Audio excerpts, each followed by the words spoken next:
চুরির মামলায় ঢাকা কেন্দ্রীয় কারাগারে থাকা ভাইকে অপহরণ দেখিয়ে বরগুনায় মামলা করা হয়েছে। পরে চিকিৎসাধীন অবস্থায় ওই ব্যক্তির মৃত্যু হলে বেরিয়ে আসে চাঞ্চল্যকর তথ্য। এই ঘটনায় হয়রানির শিকার মামলা থেকে মুক্তি এবং বাদের শাস্তি দাবি করেছেন ভুক্তভোগীরা। রাষ্ট্রপক্ষের আইনজীবীরা বলছেন, তদন্ত প্রতিবেদন দাখিলের পর অভিযুক্তদের আনা হবে আইনের আওতায়।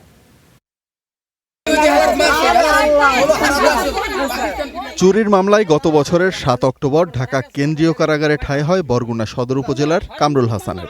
এরপর থেকেই স্বজনরা খোঁজ পাচ্ছিল না তার। এরপর খিলগাঁও থানায় সাধারণ ডায়েরি করেন কামরুলের স্ত্রী, যেখানে উল্লেখ করা হয় ঢাকায় রিকশা চালাতে গিয়ে গত বছরের ৩ অক্টোবর থেকে নিখোঁজ কামরুল। এ ঘটনায় ২১ ডিসেম্বর বরগুনার সিনিয়র জুডিশিয়াল ম্যাজিস্ট্রেট আদালতে ১৫ জনের বিরুদ্ধে অপহরণ মামলা দায়ের করেন কামরুলের বড় ভাই আলাউদ্দিন। তার দাবি, কামরুলকে বাড়ি থেকে ডেকে নিয়ে অপহরণ করা হয়েছে। তবে কয়েক মাস পরই বদলে যায় ঘটনা। কারাগারে অসুস্থ হয়ে পড়লে ঢাকা মেডিকেল কলেজ হাসপাতালে চিকিৎসাধীন অবস্থায় মারা যান কামরুল। মরদেহ দাফনের জন্য নেওয়া হয় গ্রামের বাড়িতে। জানাজানি হয় ঢাকা কারাগারে থাকার বিষয়টি। জমি নিয়ে বিরোধে মিথ্যা মামলা দিয়ে অপহরণ নাটক সাজানোর বিষয়টিও সামনে আসে। এই লোক যে আলাউদ্দিন, এই হয়রানিমূলক মামলা আরও বিগত আমার ৮টা মামলা দিয়েছে, এই ডিলি 9টা মামলায় পড়ছে। খুব ডেঞ্জার মানুষ, কিন্তু এলাকার গণ্যমান্য কেউ মানে না, আইন কারণও মানে না। হয়রানমূলক মিথ্যা মামলা আমাকে এরকম দিতে আছে। আমার খালি একটা গম খেসে দিয়েছে। আমি খেতে কামারে কাজ করি, বাসা বাড়ির কাজ করি। এই আলাউদ্দির জ্বালায় অস্থির হয়ে গেছি, ঘরে রাইতে দিনে থাকতে পারি না সুস্থে।